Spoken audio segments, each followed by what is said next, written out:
Okay, this is the second session, and we'll try to manage half 1.5 hour sharp because it is lunchtime after that, and we afraid that the food in the university restaurant will be finished before we come.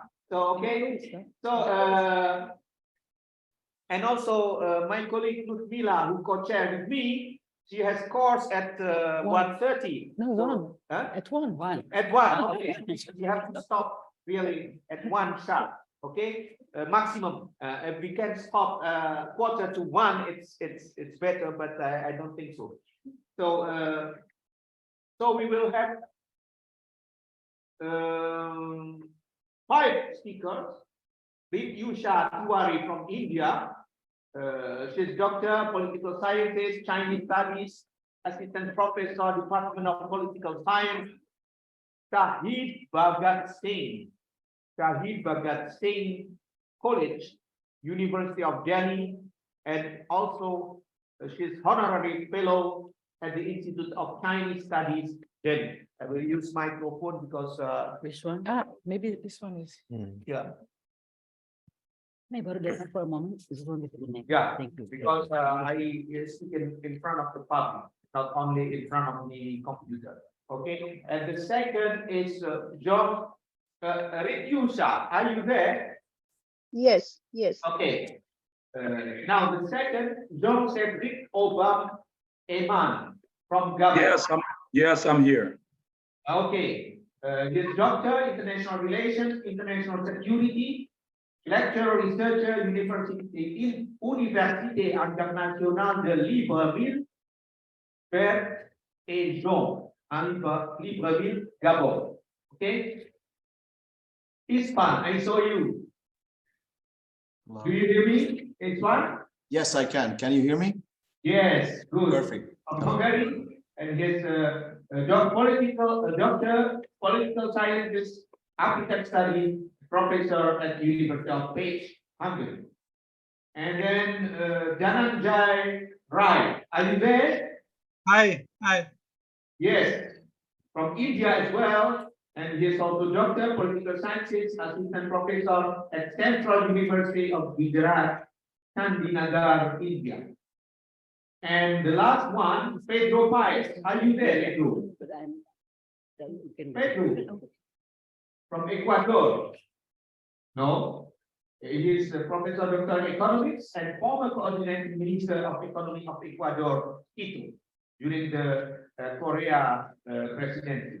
Now, we should start, and I will do the same as what I did in the first session. We ask you to focus on the ideas of views in 5 minutes, because we don't have much time. So don't go into detailed analysis, description, etc., but really what is essential from your point of view in between 5 and 10 minutes maximum. Is it okay? I hope so. Thank you. So shall we start with you, Shaheed? The question is, what perspective the G20 summit in Indonesia, but G20 in general, what perspective for the emerging forces, BRICS, non-aligned movement, developing world, etc., etc. What are the perspectives related to the G20 summit? Okay, so Rityusha, 5 minutes, it's okay? Yes. Okay, go ahead. Thank you, Chair. I'm going to be focusing on the possibility for building global resistance to war in the global south in the backdrop of G20. The original logic of G20, a grouping of 20 major economies, has been catalyzed by the global financial crisis, and wherein the G7 acknowledged the role of larger developing countries in the global economic and financial architecture. The world is now more economically fragmented. The impact of COVID and the knock-on effects of the Ukraine-Russia crisis is portending large-scale economic stress and environmental disaster on rest of the world. Today, the voice of Global South indicates both widespread despair at the marginalization of their interests and hope that G20 could effectively highlight. Uh, the, the, the geopolitical ethics that could be governing the voice of Global South in terms of resisting the war and therein resisting the Western global order created by hegemonic powers is the highlight of this particular talk. The Russian aggression in Ukraine is an unacceptable violation of territorial integrity, but it should also be seen in the light of the politics of NATO expansionism and the way there has been a redomination of hegemonic Western world order, wherein the schisms within Ukraine since 2014 supported the overthrow of a democratically elected government, and therein the kind of escalation of crisis that we saw. The poor developing countries have watched this particular crisis unfolding with a kind of reluctance to take sides in the war due to obvious economic reasons, especially since the global south is suffering from the food crisis because of the Russian-Ukraine war, where the Western sanctions have compounded Africa's food crisis and are constantly asking that supply lines be freed up. The countries of the global south do not consider that they are the kind of sanctions that have been imposed are a mechanism sufficient to generate peace or harmony or even to generate a frank dialogue.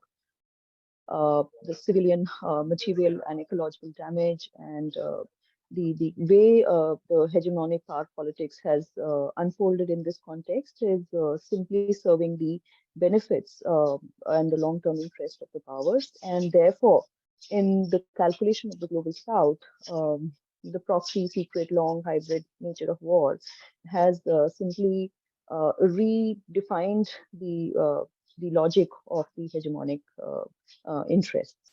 And for making an alternate system where the voice of the global south can be heard, where the responses of the global south can be registered, it is important that we take the normative ethical positioning, which is deliberately global south, which defies Western-centric reading of geopolitics and calls for the autonomy to decide national interest and not really draw the confrontation which has originated in the Western part of the world and bring it to global south. And the current global south position in that sense within G20 could basically highlight the catastrophic consequences of the endangerment that is emanating from this particular ongoing war. And the global south could see the war as more regional, where the sanction politics basically hurts everyone. And it could be vary about the consequences which can basically impact the way a multipolar world is emerging in the world order. And the focus on strategic neutrality, therefore, and not straying into military alliances should be read as a part of the Global South vision. There are no winners when it comes to war, and therefore, any attempts at militarization of the world order is detrimental for ordinary people, the climate, the environment, and endangers any equitable understanding of development. And I think the positioning of Global South together in G20 in that sense could bring a kind of resistance that is required. I'll rest here. Thank you so much.